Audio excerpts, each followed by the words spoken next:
foundation for what was later to become the Ottoman Empire. As far as historians were concerned, the blossoming of Constantinople was the beginning of long-distance communication in this part of the world. But 500 miles from the capital, in the stark tundra of Turkey's Anatolian steppe, one of the world's oldest cities has something new to reveal. Çatalhöyük dates from the dawn of human civilization. It's the earliest city ever discovered, the first evidence of people living in a large, settled group. Here, 9,000 years ago, there were streets and houses with decorated walls and ornaments.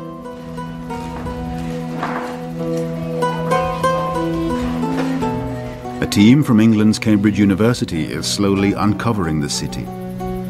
For archaeologist Shahina Farid, this evidence of community living is a turning point in human history.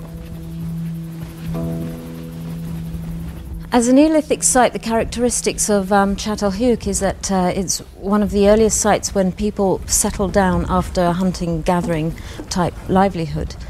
And they settled down in one place, started building houses and taking advantage of their environment.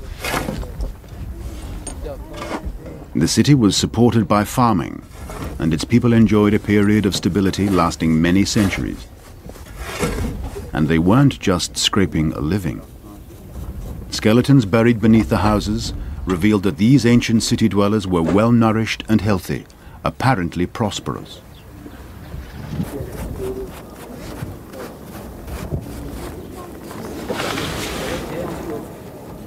The community at Çatalhöyük appeared to have done very well at this particular site. The site was populated and lived in for over 1,000 years, and if things hadn't been working for them, they would certainly have moved on. So something was obviously keeping them at this particular spot. So what was the key to their success? How did they manage the transition from nomadic life at a time when other groups had failed? As they considered this question, archaeologists at the site began to discover something unusual. Hidden in walls and floors, they found caches of a remarkable substance. It was obsidian, a natural volcanic glass.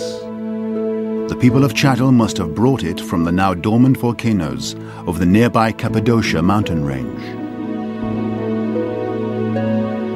Extremely hard and sharp, obsidian was a precious commodity, a perfect material for making arrows, knives, and even mirrors. The hidden caches of obsidian contained more than anyone could require for their own use. It looked as if the Çatal people were dealing in obsidian. But who were they trading with?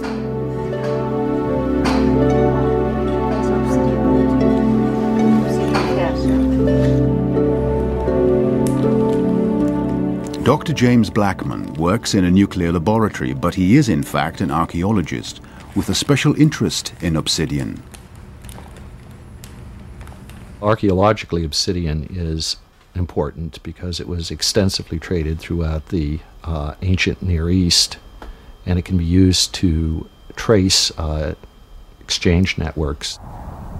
There are only a limited number of sources for obsidian in the world. The people of Çatal had access to one of them. Yet in the last few years, archaeologists have been finding early obsidian artifacts in the Yemen and Iran, where no natural source exists.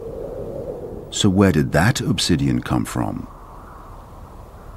I use chemistry of the material to trace the trade. The first thing you need to do is to have samples of obsidian. Once you've established the chemistry of the geological sources, you can then match the chemistry of the artifacts found in the various archaeological sites. And this is where the nuclear reactor comes in. Samples from all over the Middle East come to this laboratory where Dr. Blackman prepares them for chemical analysis. The samples are treated and passed into the nuclear reactor to be irradiated.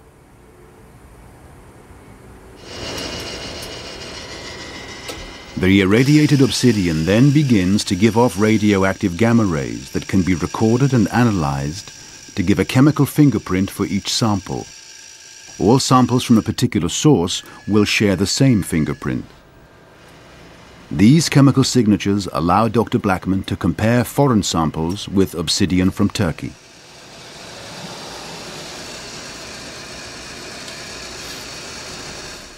The results showed that the artifacts from Yemen and Iran could only have come from Turkish volcanoes.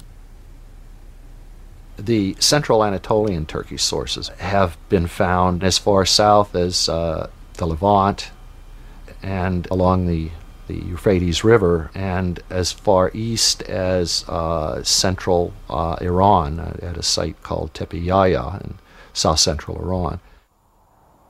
Around volcanoes close to Çatalhöyük, there's clear evidence that obsidian had been extracted and worked.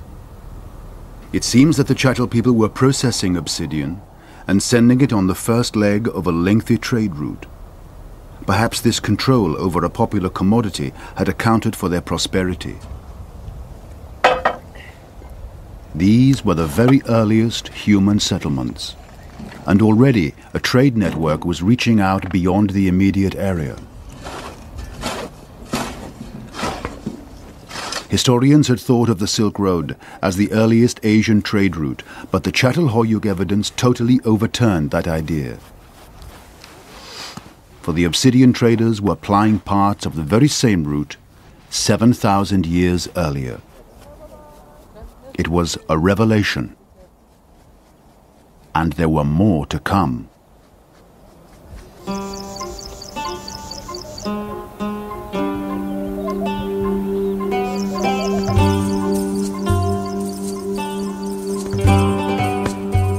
In the Indus Valley, in modern-day Pakistan and northern India, lie the remains of the world's largest prehistoric civilization. More extensive than that of ancient Egypt, more sophisticated than anything that came before and much that came after, the Indus Valley cities reached their peak about 4,000 years ago, 5,000 years after Çatalhöyük was built. For the past 10 years, Dr. Mark Kinowa has been studying the Indus Valley site at Harappa.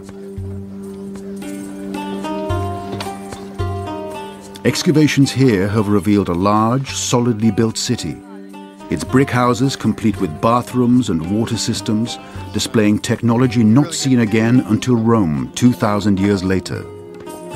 This was a typical, prosperous, peaceful Indus Valley city, part of a pattern of closely linked settlements.